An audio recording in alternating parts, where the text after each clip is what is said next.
and welcome back to my channel. So today is another edition of Tuesday Talks with Andrew, and today we're going to be covering how long a contest prep should be, so the length of your contest prep. This might be if you are a first-time competitor or maybe even a second-time competitor and you don't really know where to start. So follow along and you get a better idea of where you should be when you're starting your prep. And this also brought up some information that I have regarding choosing a contest prep coach. So I'm going to link the videos right up here. So it just goes about some questions you should ask a potential coach and just some red flags that you should be looking for in any coach who you might be considering. I just want to give you guys a fair warning that these are very old videos, so they're not my best quality, but the content is still there, and that's really what matters. So I encourage you to check those out if you still are deciding on who you think your contest prep coach should be. So without further ado, here's Andrew.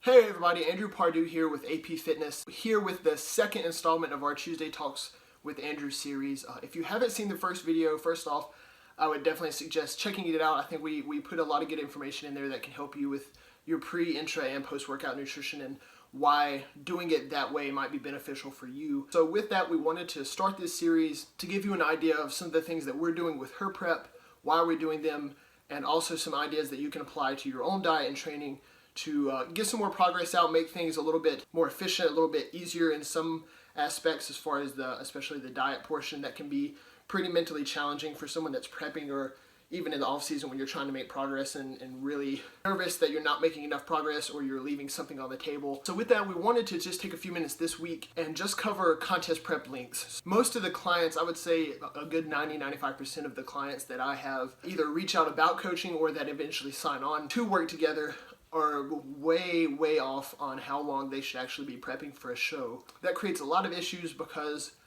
I personally take a very gradual approach, which we'll get into in a minute as why.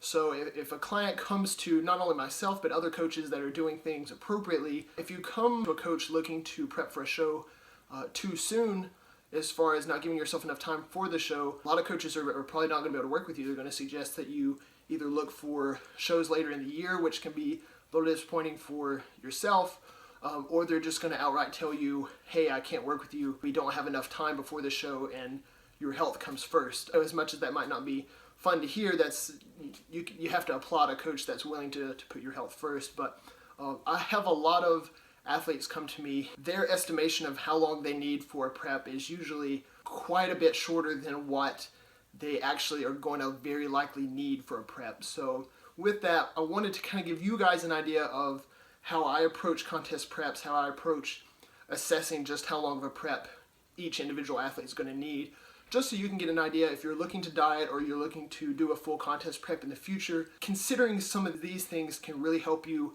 in just making sure that you set yourself up for success and set yourself up to actually be ready in time for a specific show, or just making the process a lot more efficient in general. So I would say the first thing is the 12-week prep seems to be the universal answer for a contest prep. I have people come to me all the time asking if I can do a 12-week prep. It seems to be a misconception that no matter where you start in 12 weeks, you can be ready for the stage. And unfortunately, as much as I hate to say it, that's not the case. And usually you're going to need quite a bit longer for your prep. I would say the 10-12 week contest prep thing, unless you're a genetic outlier, which I'm sorry to say, myself included, you're probably not, or you are using drugs during your contest prep, you're not doing a completely drug-free prep. Unless you're a genetic outlier or you're enhanced in some way, a 10 or 12 week prep is almost never going to be long enough. I would say more times than not, it's going to be more so double that. I have a lot more athletes that come to me that end up needing a 24 week, even close to 30 week prep. And for anyone listening that hears that for the first time, I know how crazy that sounds to say, oh, what you've thought this entire time, it's actually going to be twice as long before you get on stage. So I know that can be a little disheartening at first, but for people that I explain that to, it brings me to my next point of usually it's going to be about twice as long because your rate of weight loss needs to be about half of what people shoot for. I have a lot of newer athletes come to me expecting to lose an exorbitant amount of weight, 20-30 pounds, and they want to do it in half that amount of time, 10, 12 weeks or 14 weeks if we're lucky. And to lose 2 or 3 pounds a week is just not optimal for a large majority of people, especially athletes that have been training for a while. It's just going to create a lot of issues with everything from hormones to metabolism to sleep quality, muscle retention. So these are things that whenever I was graduating from UNC Wilmington down in North Carolina, I was able to do some research on, and it really helped me gain a lot of insight into this. But for that reason, we really try to keep the rate of weight loss to around 1, maybe somewhere around 1 to 2 pounds if we're really in a really good spot and fat loss is just coming a little bit easier. But we really try to keep that rate of weight loss closer to around 1 pound a week versus a lot of people choose a prep length that's going to require 2, 3, 4 pounds a week, which is just not ideal. I can answer some more of this in the comments, or if you want to email me. But in short, it just creates a lot of issues with your health, not just a physical performance or appearance type thing. I mean, when you're talking about disrupting hormone levels and metabolism, those are serious things that can affect you for a lot longer than the contest prep itself. So I would say the biggest reason for choosing a longer contest prep is you're going to be able to lose weight more gradually, and by doing that, it really helps to retain those hormone levels, the metabolism, metabolic rate, obviously how many calories on average that you're burning a day is going to be affected. Like I said, muscle retention.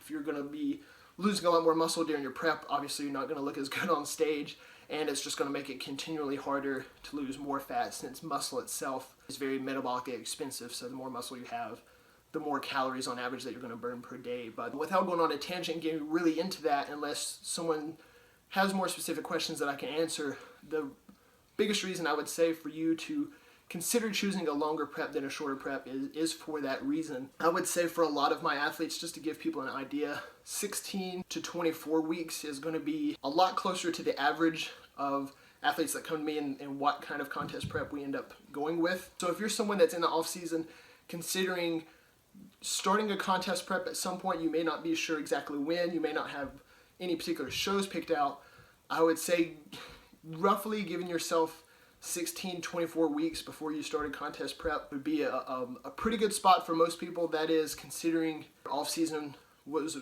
handled very well. You didn't put on a lot of extra body fat that wasn't necessary. You've been already tracking your macros consistently. You know what your intake is right now. You know how much cardio you're doing per week, if preferably not very much in the off season, just to make things easier as you transition into the contest prep. And then obviously your training has been good. You've been training for a couple years. I would say, for most beginners, I would really like to see them already having been weight training for at least 1, 2, 3 years before they look to do their first show, just so they, of course, have a base. If you're a newcomer, it's going to be a little harder to tell. I would probably encourage you to reach out to a coach well before that. I mean, another 10, 12 weeks past that, maybe close to 34, 40 weeks out, just so you can kind of figure out what coach you want to use, what kind of strategies they use that you may agree with or not, so you know kind of what direction to take as far as that goes, but also just to get an idea of how long you exactly need. If you get a coach that actually knows what they're doing and cares about your health, they're going to give you a very honest answer, very honest evaluation that they shouldn't charge you for, because that's absurd, but that's a whole nother topic in itself. But most coaches are going to be pretty happy to give you an idea of, hey, this is where I see that you're at, this is how long I think you're probably going to need. So reaching out well ahead of time, working with a coach, especially like I said as a newcomer, could be a really good idea. That way when it comes time to actually start prep, you already have a game plan in place, you already know about what time you're going to need to start, how many weeks you're going to have, and then you can kind of get rolling versus waiting 16 weeks thinking that's probably going to be enough, then reaching out to a coach only for them to tell you, hey, we actually need to lose 20, 25 pounds versus 16 to 24 pounds, or whatever the case might be. We actually need to lose more weight than you've given yourself weeks to prep. That's obviously going to create a lot of issues. So I would definitely say 16, 24 is a good rough estimate for most people that have taken a pretty consistent off season. But with that, reaching out even ahead of time with that coach just to get some dialogue going, just to get some progress pictures over to them, let them know kind of what you're doing. That's a really good idea. Plus reaching out ahead of time, not to go on a tangent as far as topics that I'm talking about, but reaching out ahead of time is not only going to help them set up a good game plan for you of when to start, but you'll also be able to see if they're actually open. They actually have roster positions open that they could take you on that season, or if they might be too busy and you need to look for another coach. That's my tangent for this episode, but I would say, reaching out to a coach well ahead of time is going to be a really good idea. So as far as choosing a contest prep length, giving yourself enough time to at least get started, at least get with a coach if you're a first timer, or you just would rather have someone looking into it yourself and kind of have another set of eyes. Giving yourself at least 16 to 24 weeks, then adding several weeks onto that as far as when you reach out to your potential coach that you may be considering is probably a really good rule of thumb. If you're let yourself get a little heavier in the off season, you'll probably kind of have an idea personally that you may need more than 16 to 24 pounds to lose, so you may want to consider even lengthening that out some. The only other thing I would say about determining contest prep length, it's sort of related, but maybe not quite as much as the other topics that we've said, but as far as choosing a contest prep in general, I would definitely consider how long it's been since your last diet. Some of the research that I did at UNC Wilmington, it was actually my research thesis, was on the effects of contest prep and long-term dieting on natural bodybuilders. I mentioned before, there's a lot of different factors that can be disrupted through a contest prep. Those factors in themselves are going to last quite a bit longer than the prep itself. In my research, 5 to 6 months after a show, through a very gradual reverse diet, still led to a lot of hormone, a lot of metabolism disruptions that took upwards of 6-7 months to fully recover.